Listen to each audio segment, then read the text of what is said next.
Sure. So previously there were certain basics that we have studied earlier. Ruturaj Yadav. Previously we have studied certain basics already. और जब हम respiration in plants पढ़े थे, तब I did explain you all that it is pretty much same as type of respiration that takes place in animal cells and animal body. ठीक है, that was something what you call it as cellular respiration which occurs in our body. However, when we जब कभी भी अपने दिमाग में ये term आता है respiration, the only thing that we imagine immediately is taking in oxygen, giving out carbon dioxide. Correct? ये basic चीज होता है जो हम सोचते हैं. So why do we take in oxygen? Why do we give out carbon dioxide? Is what we have already understood. Question is, how does that oxygen reach the cell? How does that oxygen enter in your body first place? वो तुम्हारे body में आता ही क्यों है, या कैसे आ रहा है, कैसे वो सेल्स तक जाता है, ये सारा सब कुछ अपने को इस चैप्टर में पढ़ना है.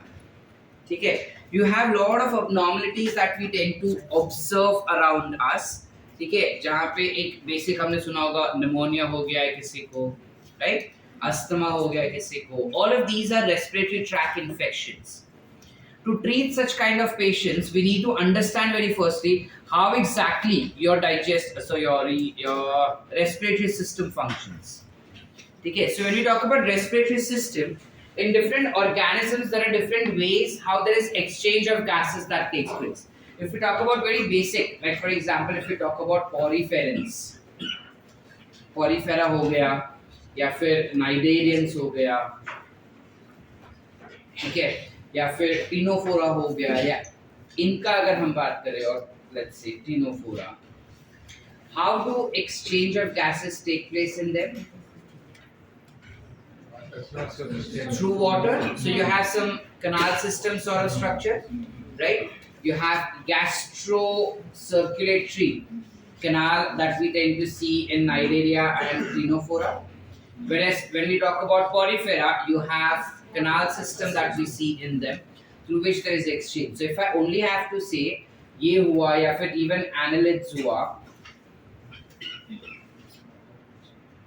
annelids हो गया, या फिर ascalminthus, platyhelminthes हो गया, उन सब में generally exchange of gases is through body surface, skin के through exchange होता है, right? When we go ahead and understand about arthropod, which is insect के बारे में, they have something called as tracheal system which is present. So if I have to understand about them, so they have canals through which there is exchange of gases, whereas you have organisms from platyhelminth to annelids, right? The exchange of gases is through skin, या body surface. When we talk about arthropoda में there are three different organisms that we can observe. You have someone or something called as crustaceans, correct? You have something called as arachnids, and you have something called as insecta, that is insects. So when we talk about crustaceans क्या हो जाएंगे? The ones that we see in water, ठीक है, water insect कह सकते हैं हम उसको. So उनमें water arthropods जो रहते हैं, they will have something called as book gills for their respiration. Arachnids will have book lungs for their respiration, whereas insects have tracheal system for their respiration. ठीक है. बुक लंग्स, बुक गिल्स क्या होते हैं, ये सब हम animalia में पढ़ चुके हैं. ठीक है. their lungs or their gills are arranged in a book like pattern, meaning if this is the book, you will have their lungs arranged somewhat like this. ठीक है. अगर तुम टर्न करोगे ना क्रैब को या फिर आर्थ्रोपोड्स को, तो कुछ ऐसा उनका लंग्स ऐसे काम करता है, बुक की तरह होता है उनका arrangement, and that's why we classify it to be as book gills. Are we clear? Book gills or book lungs we call it as. Are we clear up till here? ठीक है. जबकि tracheal system क्या था, cockroach के time पे तुमको पढ़ाया गया है कि उनके पास स्पाइरैकल्स होते हैं जिसके थ्रू हवा अंदर एंटर होता है. ठीक है, and that air or that oxygen gets purified, and pure oxygen will go to the tissues of the body. Correct? So unlike in our body, हमारे बॉडी में ऑक्सीजन का ट्रांसपोर्ट जो होता है वो ब्लड के थ्रू होता है. सबके बॉडी में ऑक्सीजन का ट्रांसपोर्ट ब्लड के थ्रू नहीं होता. ठीक है, like if I go a little bit more higher version of it also, when we talk about fish, जब हम फिश का बात करते हैं, fish have something called as gills, ठीक है, and they have two chambered heart. We have discussed, correct? दो chamber का ही हार्ट होता है, meaning if this is the heart that we see in its body, बस दो ही रहेगा, एट्रियम होगा और वेंट्रिकल होगा. एट्रियम में पूरा ब्लड जो है वो आ जाएगा बॉडी का, फिर वो जाएगा वेंट्रिकल्स में. जैसे वेंट्रिकल्स में जाएगा through a particular pipe, it will directly enter into the body systems. The blood, when it is entering to the body systems, generally it initially tends to go to something called as gills. जब gills में वो जाता है, तब gills में oxygen जो उसने लिया हुआ रहेगा, that will go to the blood. अब गिल्स में ऑक्सीजन वो कैसे लेता है? अगर ये फिश है,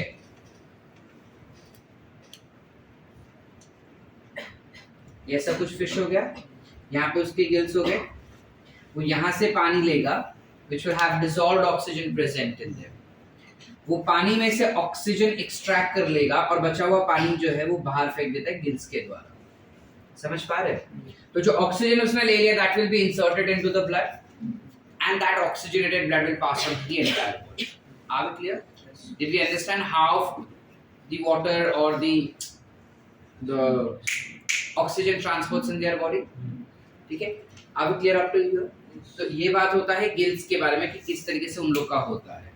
जब हम ह्यूमंस का बात करते हैं, humans have a massive respiratory system inside our body which is completely located into the thoracic chamber of the body. What is thoracic chamber? We have discussed this during the digestion chapter कि हमारे पास suppose कोई एक बंदा है, तो उसके body को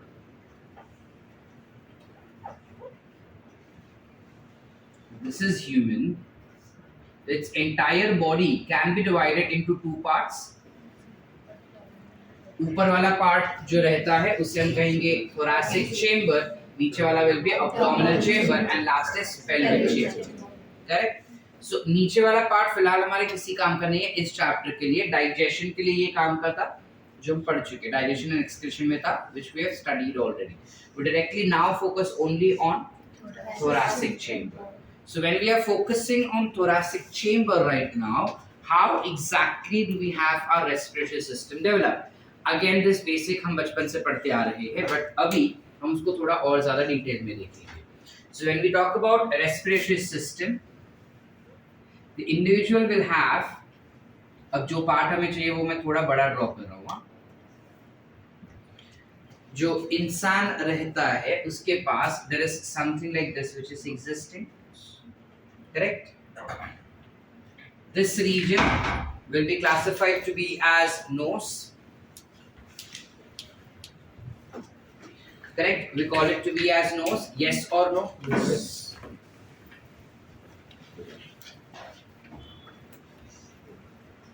Sarah, this what we see over here. Yeah. This what we see over here is classified as nose. जो हमको पता है. Nose का ये छेद होगा ना? इस छेद को you call it as external nares. You call it as external nares. And external nares is also called as nostrils. You also call it as nostrils. पता है? अब जब ये हम external nares का बात करते हैं, external nares हमारे पास दो होंगे, कुछ ऐसे, करेक्ट, जिसमें इस रीजन में you will have a cartilage which is present. तो यहां बैठने का ना, और आगे अचानक फर्स्ट बेंच पे आ गया. You have this region where you will have cartilage that will be seen. This region, ये पूरा region is composed of cartilage. Which type of cartilage do I see over here? Hyaline. You will have hyaline cartilage which will be seen. However, यहाँ पे इस reason पे here You do not have cartilage present, यानी ये part जो हमको दिखता है वो कार्टिलेज से नहीं बनता. यहाँ पे एक बोन होता है which is called as vomer. Facial bones हो गए. So we know that this is a bone which is called as vomer. अब मेरे लिए बहुत ज़्यादा आसान हो जाएगा ये सब तुमको समझाने के लिए. Your nose have lots of three major bones which are seen in them. One is ethmoid bone, ठीक है, जो nose के एकदम नीचे होता है. You have here which is nasal bones which are present. You have ethmoid which is present, ठीक है. Vomer which is present over here, ethmoid which is behind, and this becomes nasal bones which are present, ठीक है. इसके अलावा you have internal and external nasal bones also which are present, but they are not very prominently said or understood for us. So फिलहाल हमें इन तीन के बारे में पता होना चाहिए कि you have something like ethmoid bone which is part of your skull, ठीक है. Then you have something called as nasal bones which is part of your facial bone, and you have vomer which is also part of your facial bones. Are we clear up till here? चलिए आगे. This we said is composed of hyaline cartilage, ठीक है. अब इसमें जब हम अंदर जाते हैं, when we go inside towards here, we know that there's a chamber which is formed. ये पूरा एक chamber बन जाता है, and that chamber will be called as what? Nasal chamber, ठीक है. इसको हम कहेंगे nasal chamber. This nasal chamber will have externally certain linings which are being seen. मतलब बाहर, सबसे बाहर वाला जो टिश्यू रहेगा ना इसका, यानी इस तरफ वाला, अगर ये नेजल चेंबर हुआ ऐसा, ये नॉस्ट्रल्स हो गए अपने, ये जो एक्सटर्नल लाइनिंग होता है टिश्यूज का, that is basically cuboidal tissue, which are ciliated cuboidal epithelial tissue that we see over there, along with which it has goblet cells also present. समझ पा रहे? So you classify it as कि इसका जो mucosa layer होता है, that mucosa layer of your nose will be composed of ciliated cuboidal epithelial tissue, plus you will have goblet cells. Goblet cells क्या करेंगे? mucus secretion करवाएगा, ठीक है, ताकि जब कभी भी तुम श्वास लो, सो जितने भी डस्ट पार्टिकल्स है, बैक्टीरिया है, फर्स्टली वो सारे डस्ट पार्टिकल्स और बैक्टीरिया को ट्रैप करने का काम होगा म्यूकस का, एंड उस म्यूकस को अंदर की तरफ या बाहर की तरफ, दोनों तरफ का मूवमेंट दे सकता है. That is been taken care of by your ciliated.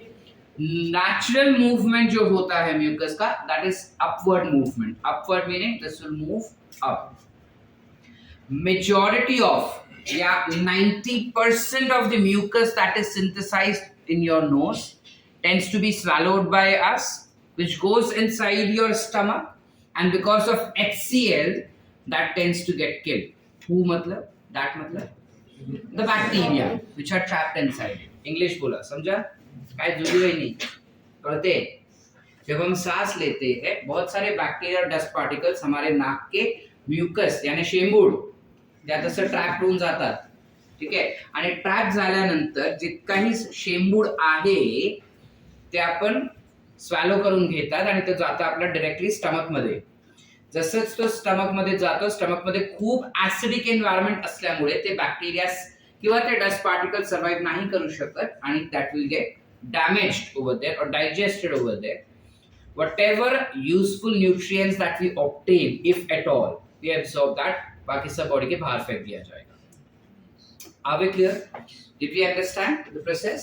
So this is seen towards the nostril region. इस nostril को अगर हम थोड़ा और अंदर तरफ देखें ना बेटा, this is more towards as upper palate of your buccal cavity. Nasal chamber जो है वो ऐसे जाएगा. So here also you have a bone which has been seen. ठीक है. अब सिनेरियो क्या होता है कि ये जो अपने को नॉस्ट्रल्स के चेम्बर्स में यहाँ पे दिखाई दे रहा है, you have certain bones which are present. Shelf जैसे होता है, ये अगर मेरा हे माझं कपाट आहे, कपाटात शेल्फ असणार आहे ज्याच्यावर आपण बुक्स ठेवतात किंवा कपडे ठेवताय, तसंच काहीतरी आपल्याला नाकात सुद्धा दिसतं. ठीक आहे, खूप असं बोट टाकला आत, ठीक आहे, तर एक बोन असतो ज्याला आपण नेझल बोन म्हणू शकतात. ठीक आहे, त्याचा अजून आत बोट आपण घालू नाही शकत, पण तिकडे आपण फील करू शकतात कि कुछ ऐसा स्ट्रक्चर है, कुछ ऐसा वेवी स्ट्रक्चर होता है जो बोन्स होते हैं, जो बेसिकली हमारे ciliated epithelial tissue as well as goblet cells के लिए ज्यादा सरफेस एरिया बना रहा है, ताकि जब हवा अंदर जाए तब maximally that air should get purified. Understood कि नहीं समझा? उस हवा को ज्यादा से ज्यादा प्योरीफाई करने का काम होता है यहाँ पे जो कर्व्स होते हैं उनको. अब इन कर्व्स को हम क्या कहते हैं? इन कर्व्स को you call it as nasal concave. क्या म्हणतात? Nasal concave. So nasal concave में this is external nasal concave या upper nasal concave, middle nasal concave and lower nasal concave. Are we clear? Simple नाम. कॉनकेव मतलब जो ऐसा गोल गोल होता है या कर्वी होता है उसे कॉनकेव कहते हैं. शंख जो होता है, हाँ उसी शेप. तो गोल गोल क्या होगा? बॉडी शेप ही है ना गोल. समझ पा रहे कि नहीं समझ पा रहे? सो अपने पास 3 ऐसे लेयर्स होते हैं बॉडी सरफेस पे. अगर मैं ऐसे कट करूं ना स्कल को, and if I observe it like this, you can actually see those wavy structures on them. समझ पा रहे हैं? Are you able to imagine this? These are called as nasal concave. What is the role of nasal concave? Nothing but increasing the surface area. The role of nasal concave will be to increase the surface area so that there could be maximum goblet cells, there could be maximum ciliated epithelial cells, so that there could be maximum trapping of dust and microorganisms. समझ पा रहे? Are we clear? This then finally tends to open up behind. यहाँ पे कुछ ऐसा बड़ा सा opening दिखाई देता है. ये जो बड़ा सा ओपनिंग है, फिर से ओपनिंग हो गया ये, जैसे हम क्या कहेंगे? आगे वाले ओपनिंग को क्या कहा था हमने? क्या कहा था? तो ये अंदर की तरफ चला गया. स्मार्ट हो गए हम. This will be called as internal nares. ये जो internal nares होते हैं, their opening and closing will always and always be regulated by the soft palate as well as vulva. As the sir. कुछ ऐसा हम बनाए थे डाइजेस्टिव सिस्टम में. ठीक है, याद आ रहा है? UV, ULA, vulva नहीं? हम एब्सेंट थे उस चैप्टर में. ठीक है, अब सीन क्या होता है कि जब कभी भी हम खाना खाते हैं ना, से गला हमने कुछ भी, तो यू कैन फील कि जो तुम्हारा अपर पैलेट, ये ऊपर वाला पैलेट जो होता है, ये तो पूरा बोनी होता है. उसके पीछे वाला जो स्ट्रक्चर होता है ना, उसमें उतना ज्यादा बोन नहीं होता, मसल मसल दिखते हैं अपने को. तो जब कभी भी कोई चीज तुम स्वैलो करते हो ना, तो ये ऊपर की तरफ चले जाता है. जब ये ऊपर की तरफ चले जाता है ना, तो ये जो नेजल चेम्बर है वो यहाँ से, एक्सटर्नल लेयर जो यहाँ से बंद हो जाता है, सो दैट उस समय पे कोई हवा पास ना हो and things do not go backward. तो चीजें नाक में ना जाए, इसलिए जब ये नीचे जाता है खाना अपना, and the food is entering down यहाँ से, तो ये चीज जो है वो ऊपर की तरफ शिफ्ट हो जाएगा. First way, how it avoids entry of food into the nasal chamber. Second, जो वुल्वा है वो ऐसे पीछे चला जाता है, so that it closes the external layer, internal layer. ठीक है, so that the food does not go up. अब उस समय पे अगर तुम बात करना चाहे तो बाय डिफॉल्ट काफी बारी होता है ना कि हम पानी पीते हैं और पीते पीते हंसी आ गया, कुछ हो गया. ठीक है, तो अपना गलती से वो जो कॉन्सेंट्रेशन होता है, जो रिदम होता है, वो टूट जाता है. जिस वजह से पानी में पीना चाह रहा था गले से, लेकिन निकलता है नाक से. क्यों ऐसा होता है? बिकॉज दैट पानी जो है वो चला जाता है नाक के अंदर, तो ट्रक करके बाहर निकलता है. समझ पा रहे हैं? चले आगे. This becomes your external, internal nares also can be classified as nasopharynx. Pharynx के बारे में हम पहले भी पढ़ चुके हैं. मैंने कहा था कि फेरिंक्स जो होता है उसको 3 रीजन में डिवाइड कर सकते हैं. यहाँ से कुछ ऐसे जाएगा हमारा गला, बराबर है।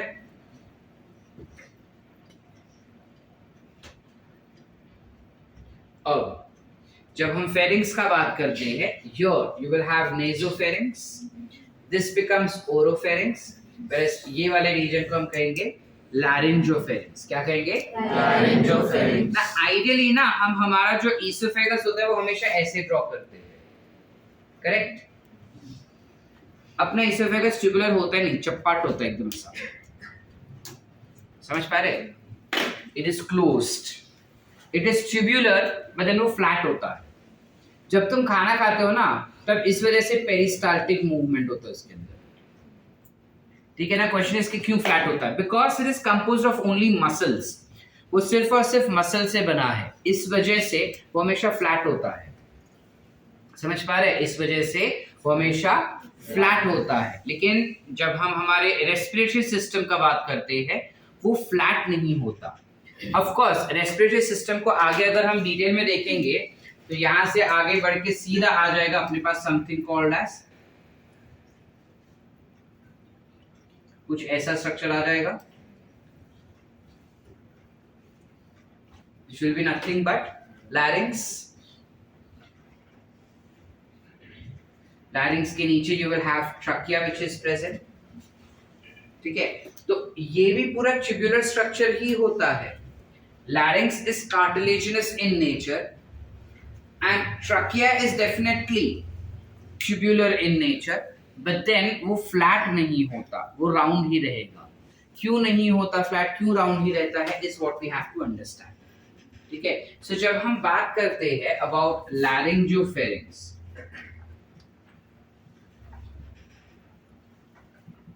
लैरिंजोफेरिंग्स जो रहेगा उसके एंटीरियर पार्ट, एंटीरियर इज आगे के साइड पे you will have larynx which is present, and posterior part will be having esophagus present over there. Are we clear? So laryngopharynx does not only include the larynx part, but it also includes the esophagus part over there because it's a region. समझ पा रहे? ये पूरा एक region है यहाँ पर. This is entirely a region which will be classified as laryngopharynx. This is entirely a region which will be called as nasopharynx. बरोबर है? And this will be a region classified to be as nasopharynx. Are we clear? Any doubts? चले आगे. So जब हम बात करते हैं laryngopharynx का esophagus वाला पार्ट हम पहले पढ़ चुके हैं. We go ahead understanding about larynx first. Larynx जो होता है that is as said completely composed of cartilage. पूरी तरह से cartilage से बना होता है. लैरिंक्स जो होता है उसके अंदर दो टाइप के कार्टिलेज दिखाई देते हैं अपने, एक होता है इलास्टिक कार्टिलेज और एक होता है यालिन कार्टिलेज। अगर मैं बात करूं सिर्फ लैरिंक्स का, if I talk about only larynx is composed of hyaline cartilage, but larynx को कवर करने के लिए you have a flap which is present called as epiglottis which is composed of elastic cartilage. Are we clear up till here everyone?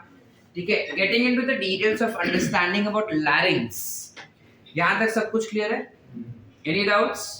चलो आगे। जब हम larynx का बात करते हैं, ये जो गोटी इधर बाहर दिखता है अपने को, दिस दैट इज लैरिंक्स, ठीक है। So when we talk about larynx के बारे में बात करेंगे तो larynx is also called as voice box, स्वर पेटी, ठीक है। अब स्वर पेटी का अगर हम बात करें तो ये दिखता कैसा है अपने को, तो पहले हम उसका फ्रंट व्यू देखेंगे फिर उसका बैक व्यू देखेंगे। टोटल ये 9 कार्टिलेज से बना हुआ होता है। हमें सारे कार्टिलेज जानने जरूरी नहीं है, हमें थोड़े बेसिक पता होना चाहिए। एनसीईआरटी अपने को एक भी कार्टिलेज के बारे में बताता ही नहीं है, बट हम डॉक्टर बनने वाले हैं ना, तो हमको चूल मचे थोड़ा एक्स्ट्रा देखने की, हम थोड़ा एक्स्ट्रा देखेंगे बट सारे नहीं देखेंगे, ठीक है। जितना हम याद रख सके उतना ही हम देखेंगे। हमारा जो थायराइड होता है, थायराइड पता है? मतलब थायराइड आले नसतं ते असतंच बॉडीमध्ये, किधर से आता नहीं है वो। तो थायराइड आया या मेरा थायराइड चला गया ये थायराइड ना एक ग्लैंड होता है जो अपने को लैरिंक्स के ऊपर दिखता है। एच शेप का ग्लैंड होता है जो लैरिंक्स के ऊपर दिखता है। 10th स्टैंडर्ड में इसका स्ट्रक्चर सब कुछ पढ़ चुके हो, ठीक है? हमको नहीं पढ़ा है सर। सीबीएसई आईसीएसई वाला तो था। एनीवन आईसीएसई था अपने को? तो आईसीएसई का है, स्वागत में तो सर। कार्टिलेज, शर्वरी कौन है बाहर देखो।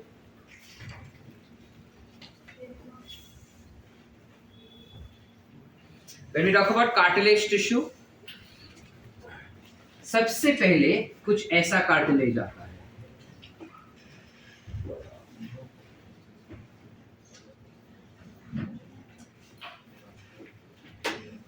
There is some cartilage like this which is existing. ठीक है, अब ये कार्टिलेज क्या है sir? So when we talk about this cartilage, ये तुमको मैंने बनाया ऐसा है, बट ये थोड़ा 3D में इमेजिन करो कि ये ऐसे होता है। समझ पा रहे? ये दिसता है आपल्याला, हे गोटी गोटी, ती गोटी है। This is nothing but thyroid cartilage. This is nothing but a thyroid cartilage. Are we clear? कि not clear? थायराइड कार्टिलेज जो होता है वो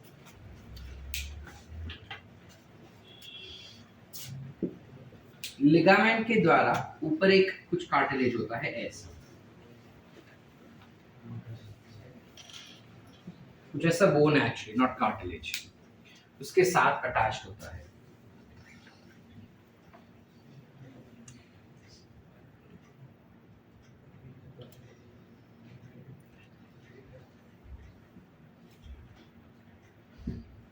ठीक है, there is some ligament through which this is attached. What exactly is this bone, sir? ये कौन सा bone हो गया? This is your hyoid bone. पढ़े हैं ये bone? हम टंग के बारे में पढ़े थे तब बताया था, and probably in your skeleton also this bone is covered so far. Okay. So this hyoid bone से attached ligament के द्वारा attached होता है एक particular bone जिसे हम कहते हैं थायराइड कार्टिलेज। बोन नहीं, सॉरी, कार्टिलेज होता है जिसे हम कहते हैं thyroid cartilage. What kind of cartilage this will be?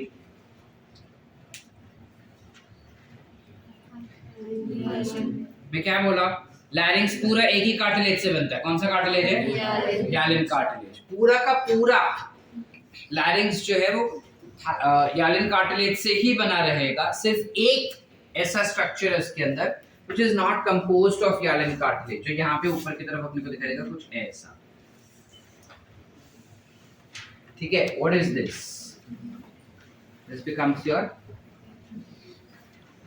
epiglottis, which is composed of elastic cartilage. Are we clear? समझ पा रहे कि बाउंसर? ठीक है, so you have thyroid cartilage which is present. You have epiglottis that is composed of elastic cartilage, hyoid bone which is present. Hyoid bone से thyroid cartilage जो attach होगा by something called as ligament. उस ligament का भी नाम है but हमको जानना जरूरी नहीं है इस वक्त। ठीक है, इसके नीचे कुछ ऐसे एक पर्टिकुलर कार्टिलेज और होता है। There is one more cartilage.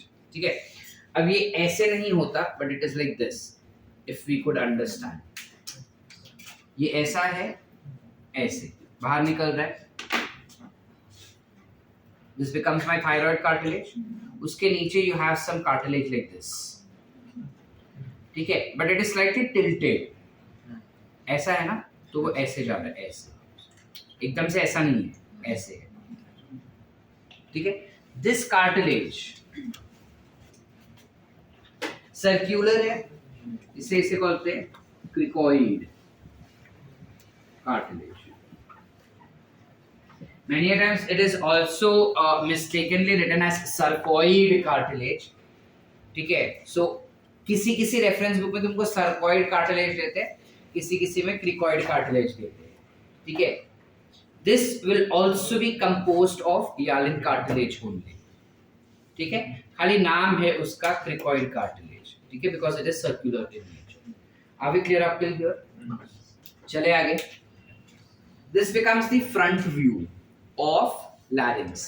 इसको अगर मैं घुमा दूं पीछे, अगर ऐसा उल्टा कर दूं, so उल्टा करने में I would have something like this.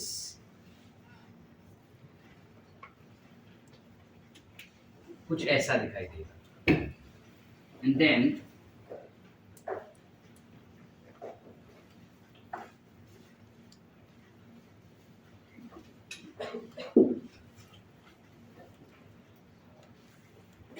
कुछ ऐसे कार्टिलेज दिखाई देते हैं पीछे के साइड. इस चीज को, ये वाले कार्टिलेज को घुमाओ ना तो पीछे कुछ ऐसा दिखाई देगा. So this is what for me? This is thyroid cartilage. This what we see is called arytenoid cartilage. Arytenoid cartilage जो रहता है उससे एक स्ट्रिंग बाहर निकलता है यहां से up till the epiglottis. Up till the epiglottis. You have some strings which tends to be raised like this.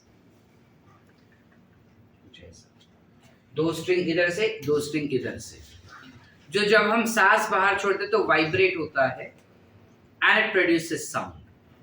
So this particular strings that we see are called as vocal cords. क्या बोलेंगे इसको हम? Vocal cords. We call it to be as vocal cords. Are we clear? We call it as vocal cords. Are we clear? Any doubts so far? So जब कभी भी हम बात करते हैं वो ये vocal cords के vibration की वजह से होता है. जब इन vocal cords के vibrations का बात करते हैं या फिर इसका thickness का बात करते हैं, मेल और फीमेल में इसका थिकनेस अलग अलग होता है. फीमेल्स एंड किड्स, छोटे बच्चे, have a capability of producing sound of high pitch. उनके जो वॉइस होते हैं, तो ये ऐसे बात कर रहे हैं ना, इज बिकॉज ऑफ ये पिच जो होता है उसे हम कहते हैं high pitch. So that is produced by high pitch because उनके ये strings जो होते हैं वो काफी पतले होते हैं. जबकि हमारे that is male के adult male जो रहेगा उनके strings थोड़े ज़्यादा tough होते हैं and thus they produces low pitch voice. Are we clear up till here? Did we understand? Larynx पूरा clear है? फिर से देखिए पूरा. नहीं? सब आता है? ये समझा सिर्फ. When we talk about respiration, what did we say so far? Respiration जो अलग-अलग organisms में अलग-अलग तरीके से होता है. किसी के skin से होता है, किसी के पास tracheal system है, किसी के पास book gills, book lungs वगैरह होते हैं. जबकि हम इंसानों के बारे में बात करें तो हमारे पास तो पूरा respiratory system ही होता है. और हमारा respiratory system जो होता है वो start होता है nose में से. nose से ये start हो जाता है. nose से जब ये enter करता है, there is an opening which is called as nostrils or I can call it as external layers. Nostrils क्या कहेंगे? External layers. ये जो external layers होते हैं, they have certain cartilage present. They have a bone as well as cartilage present. The cartilage will always be hyaline cartilage and the bone will be classified as bone. ठीक है?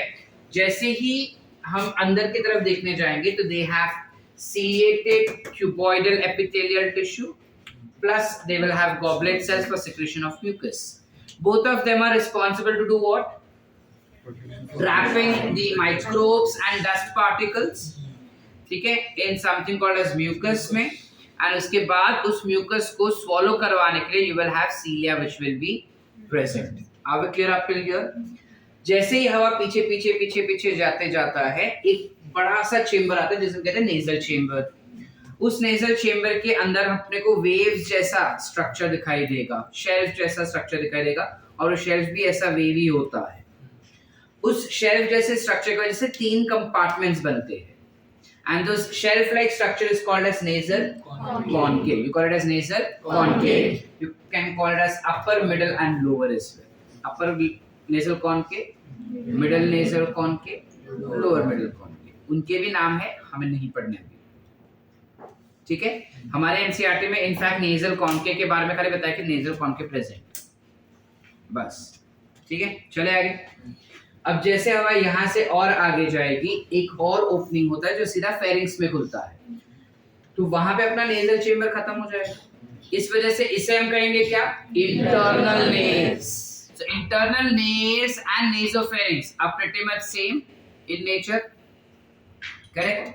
Now, when we talk about that, the part of nasal chamber which opens towards the pharynx will be classified as internal nares या फिर nasopharynx.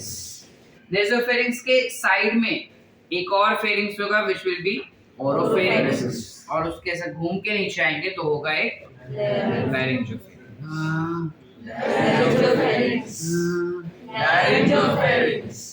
जब हम बात करते हैं ना हवा के बारे में कि जब हवा अंदर जाता है, नाक बाहर आता है, क्या क्या क्या क्या होता है, तो उससे क्या समझते? जब तुम खाना खाते हो ना, जब हम खाना खाते हैं, क्या बोले थे हम? जब खाना खाते हैं तो अपर पैलेट में, upper palate is divided into two, hard palate, soft palate. ये वाला यहाँ तक होगा हार्ड पैलेट, ये वाला हो जाएगा सॉफ्ट पैलेट. बराबर. तो जो सॉफ्ट पैलेट होता है वो दब जाता है खाते समय. अभी आज जब टिफिन खाओगे ना तब एक बार नोटिस करना, सॉफ्ट पैलेट जो है वो खाते समय दब जाता है, और जब वो दबता है ना तब अपने नाक का चेंबर ऑटोमेटिकली बंद हो जाता है. इसे खाते समय अगर तुम ऐसे पकड़ के रखे ना तो तुम सांस नहीं ले पाते हो उस चीज को. सो वो दब जाता है. क्यों दब जाता है? ताकि हवा ना पास हो जब फूड पास हो रहा है. When food is passing, it has to go into esophagus, so air should not pass, because if air passes, epiglottis फट करके खुल जाएगा. हम नहीं चाहते epiglottis खुले. समझ पा रहे? So when the air is passing, when the food is passing, this soft palate will move up and close this chamber. Also, we have something over here. क्या कहते हैं इसको? छोड़ो, uvula. This uvula that you see over here, that will move back and close your internal layer. When it closes your internal layer, automatically food is prevented to get inside the nasal chamber. Food को nasal chamber जाने से हम रोक लेंगे जैसे यूरा पीछे आ जाता है.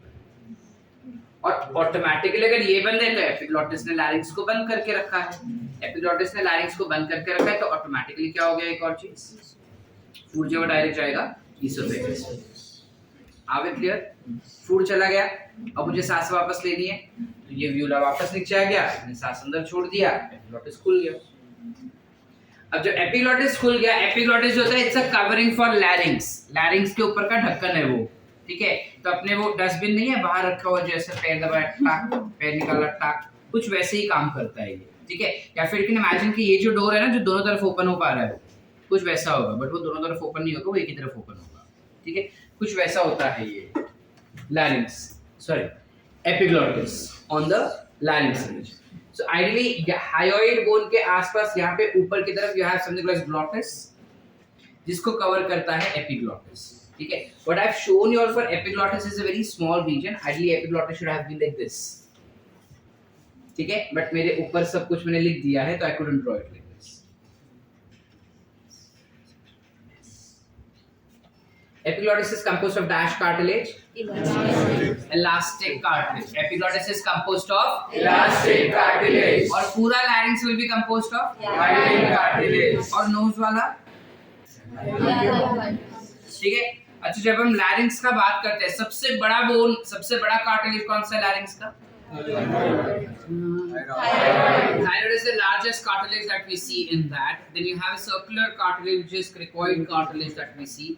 थायराइड कार्टिलेज को उल्टा करेंगे तो एरेटिनॉइड कार्टिलेज भी अपने को दिखाई देता है, which will be participating in formation of something called some cords which are called as vocal cords, जो हमारे एपिग्लॉटिस से लिंक्ड होता है. इस वजह से एक मूवी था माय नेम इज खान जिसमें वो बोलता है खान फ्रॉम एपिग्लॉटिस. देखा? मूवी नहीं देखी? पोपट कर वीडियो में ही मेरा. ठीक है. Generally when you speak, or if I have to say when we talk more purer Urdu language, ठीक है, तो उर्दू में मोस्ट ऑफ दी चीजें जो है वो एपिग्लॉटिस पे एम्फोसिस दे के बोला जाता है, ठीक है। और मैंने रेड ऐसा जो नहीं फालतू बोल छोड़ो। बात करते समय कुछ कुछ भाषा में एपिग्लॉटिस पे फोकस किया जाता है, हम एपिग्लॉटिस पे फोकस नहीं करते, हम जनरली वोकल कॉर्ड से दार दार सा बोल देते जो ठीक है। It is very less languages which has to focus on a little bit how exactly it has been pronounced. Are we clear? Clear छे, चले आगे, ठीक है।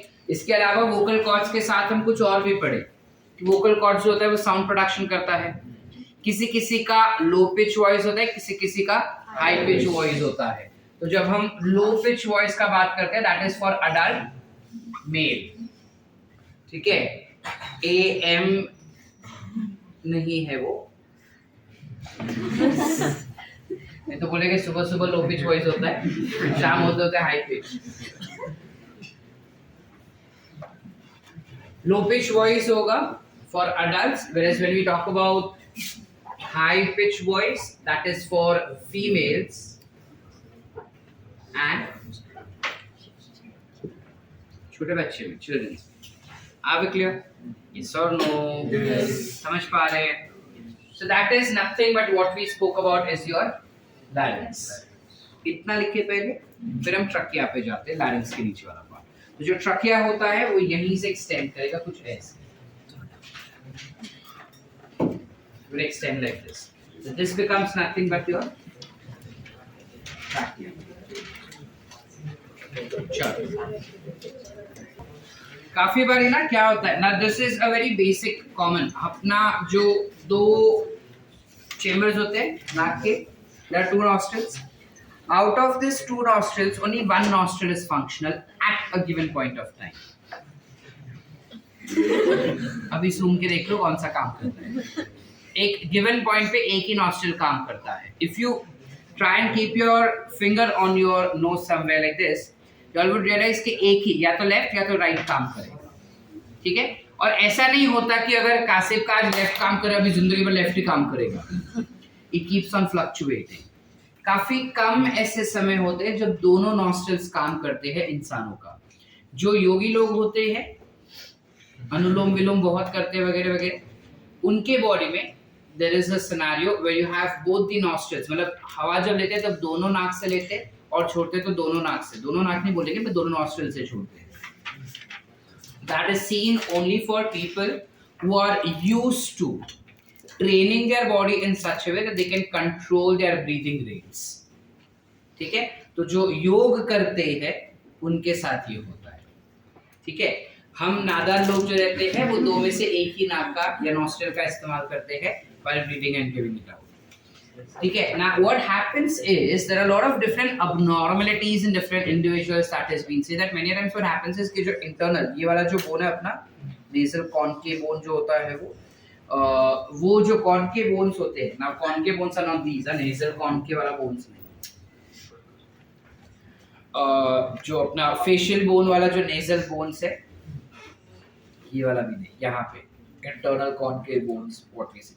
Now these external bones, external nasal bones जो होते हैं यहाँ पे, these bones are responsible for getting narrowed up in some individuals. When they narrowed up in some individual, it starts something called as sinuses. So they tend to cleave some part of that particular cartilage so that the air passage is much more better. नहीं समझा?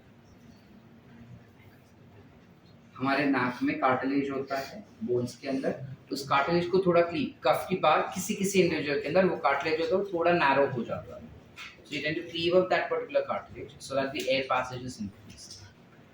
Operation जो करते हैं जिसको sinus वगैरह होता है, या फिर जो एयर पायलट्स होते हैं, एयर पायलट जो पायलट होते हैं एरोप्लेन चलाते जो एरोप्लेन चलाते हैं बेसिकली उनके अंदर ना उनको ये कंपल्सरी है की यहाँ पे अपना बोन जो होता है ये वाला बोन हमेशा वाकडा तिकडा असतो, तर त्या बोनचा आणि इकडचं साईडचं बोन त्यांना असं ऑपरेशन करून मोठा करावाच लागतं because at higher altitudes the oxygen level is less.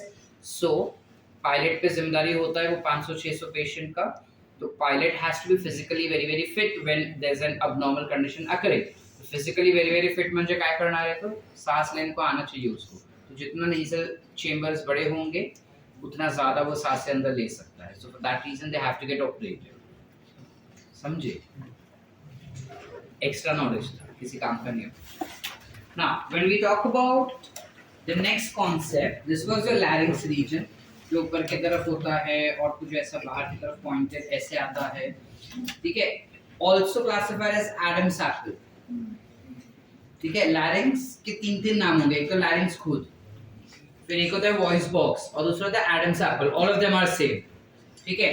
When I go slightly more ahead, इसको आगे ये कंजेंट होके, कंजेंट यानी आगे ये नैरो डाउन होके एक ट्यूबुलर स्ट्रक्चर बनाता है to what you classify to be as trachea. ठीक है. When we talk about this trachea, it is somewhere around 10 to 13 centimeters long. 10 to 13 centimeters, this much. ठीक है. इतना सा होता है ये. ठीक है. और ये जो ट्रकिया अपने को दिखता है पूरा मस्क्यूलर स्ट्रक्चर है ये. और उसके अंदर ना लेसिथिन का लेयर होता है. Lecithin is a type of phospholipid. ठीक है. जनरली जब ये लिपिड रहता है phospholipid, it does not allow the flattening of the tube. ये जो लिपिड होता है वो ट्यूब को फ्लैट नहीं होने देता, वो ट्यूब को राउंड रहने में हेल्प करता है because they tend to repel each other. First. Second, ये ट्यूब फ्लैट ना हो उसका एक रीजन ये है कि लेसिथिन है अंदर. दूसरा रीजन ये है कि इसके आसपास यू हैव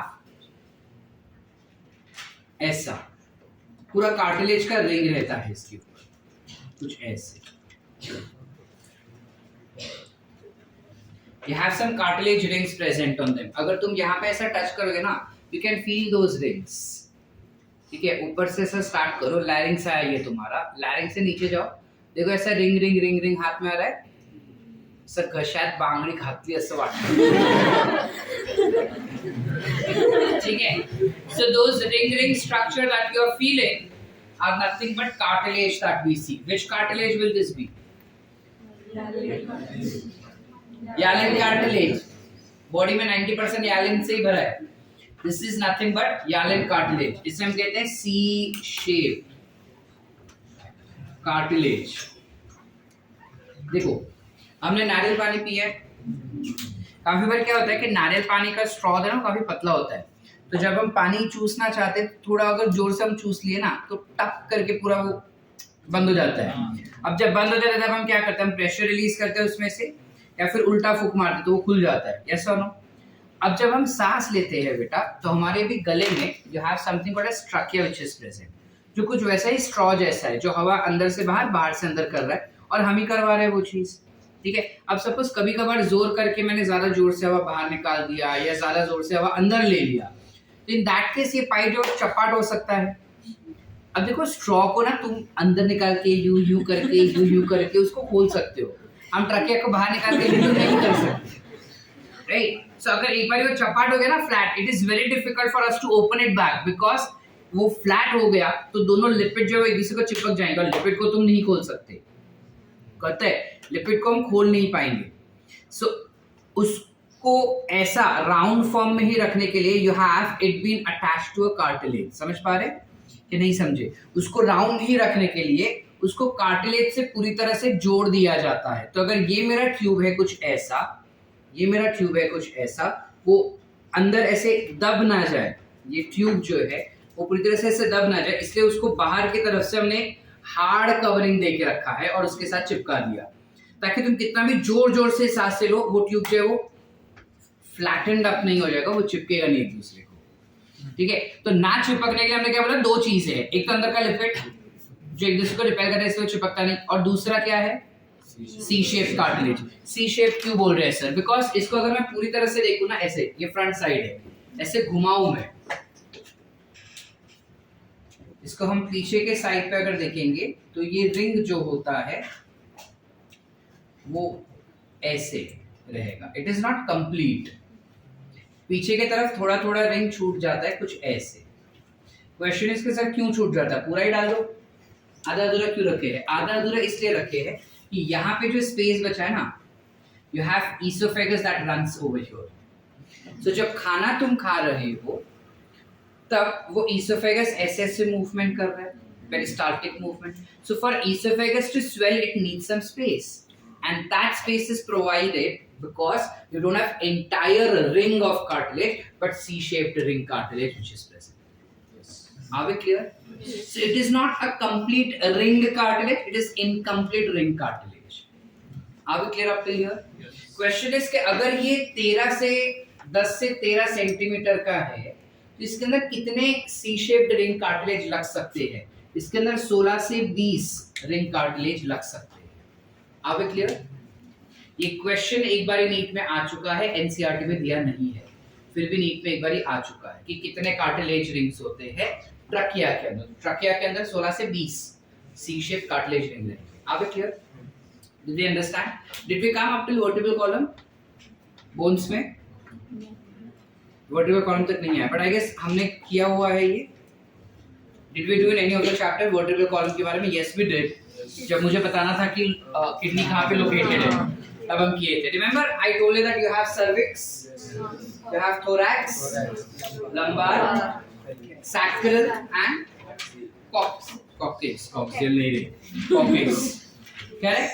So अब जब हम बात करते हैं हमारे चेस्ट एरिया का, हमारे लंग्स एरिया का, तो ये जो ट्रकिया होता है वो स्प्लिट हो जाता है. जब ट्रकिया को स्प्लिट होना होता है वो दोनों लंग्स में जाएगा ना. अब ये आगे जाके क्या होगा? लंग्स में घुसेगा ना बाबा. ये आगे अपने लंग्स, बराबर. तो एट T5 लोकेशन, T5 का है इसका थोरैसिक वर्टेब्रे जो है, तो first, second, third, fourth, fifth thoracic vertebrae जो रहेगा, जो समवेयर यहाँ पर होता है, इस रीजन पे हमारे जो ट्रकिया होता है वो एंड हो जाएगा, और एंड होके वो स्प्लिट होता है. स्प्लिट होके बनाएंगे तो ब्रोंकस या ब्रोंकाई. समझे कि नहीं समझे? एक सिंगुलर ब्रोंकस, प्लूरल में ब्रोंकाई. ठीक है? तो you have something called as, this is classified as primary bronchi. क्या बोलेंगे इसको? प्राइमरी ब्रोंकाई जो है वो ट्रकिया से स्प्लिट होके बना है कि नहीं? अब ट्रकिया से स्प्लिट होके जब ये प्राइमरी ब्रोंकाई बना, किस एरिया में स्प्लिट हुआ? वो कौन से रीजन पे स्प्लिट हुआ? क्वेश्चन आया तो हम क्या लिखेंगे? T5 thoracic vertebrae. ठीक है? T5 थोरैसिक वर्टेब्रे पे वो स्प्लिट हो जाता है और दो प्राइमरी ब्रोंकाई बनाता है. लेफ्ट वाला लेफ्ट लंग में, राइट वाला राइट लंग में. This will be right lung, this will be left lung. आसान? चले आगे. अब ये ब्रोंकाई जो है वो आगे और स्प्लिट हो जाएगा. दिस फर्दर गेट्स स्प्लिटेड और वो बहुत स्प्लिट होता है. और फिर क्या होता है ये कल के एपिसोड में देखेंगे. फिलहाल हमें ट्रकिया देखना था. I hope trachea is sorted. Question is कि जब ट्रकिया का बात करते हैं तो इसके अंदर का म्यूकोसा लेयर जो किससे बना होगा सर? इसके अंदर का म्यूकोसा. अभी अंडरस्टैंडिंग म्यूकोसा लेयर मतलब क्या, जो हम डाइजेशन में पढ़े थे वैसा ही, बट ना कहीं पे अपने को स्पेसिफाई नहीं किया कि जो इस रेस्पिरेटरी ट्रैक होता है उसके अंदर भी 4 लेयर्स होते हैं या 4 वॉल्स होते हैं, ऐसा बताया नहीं. खाली बताया कि म्यूकोसा लेयर होता है बस. So we are considering it to be as mucosa layer. अब जो रेस्पिरेटरी ट्रैक के ट्रकिया का म्यूकोसा लेयर रहता है, that will be composed of ciliated epithelial tissue plus it will have goblet cells. क्या करेगा ये चीज sir? This will be responsible. यहाँ का जो सीलिया है वो क्या काम करेगा? हवा जब यहाँ से अंदर आ रहा है, हवा जब यहाँ से अंदर आ रहा है तो यहाँ से म्यूकस सिक्रेट हुआ. सारे जो डस्ट पार्टिकल्स और बैक्टीरिया है उसको ट्रैप कर दिया उसने. ट्रैप करने के बाद उस म्यूकस को बाहर भेजना होगा ना, तो अपवर्ड मूवमेंट करेगा. यहाँ से भी अपवर्ड मूवमेंट था, यहाँ से भी अपवर्ड मूवमेंट होगा, और डालेगा किधर? वो ईसोफेगस के अंदर डालना है उसे हमें. तो यहाँ से अपवर्ड मूवमेंट आएगा और माउथ तरफ आएगा, और फिर वापस से वो ईसोफेगस के थ्रू होते हुए स्टमक में चला जाएगा. So here also cilia will have upward movements, और नाक के रीजन में यहाँ पे भी we said that it has upward movement. Are we clear up till here? Any doubts? पूरे रेस्पिरेटरी ट्रैक में सीलिया और म्यूकस का सेम काम रहेगा, कुछ अलग नहीं है। यहाँ तक क्लियर है बेटा? Any doubts? So we did up till trachea today and we understood that where it bifurcates to from bronchi. आगे का पोर्शन हम कल देखते हैं। यहाँ तक क्लियर है? इतना लिखो, ठीक है?